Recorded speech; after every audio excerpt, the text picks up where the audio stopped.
அப்படியா ஆனழக என்ன ஆள வந்த பேரழக செப்புக்கல்லி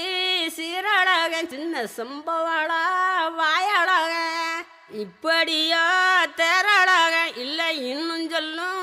ஊரழக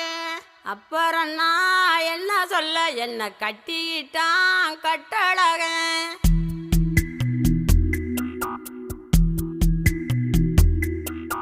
சித்திரையில்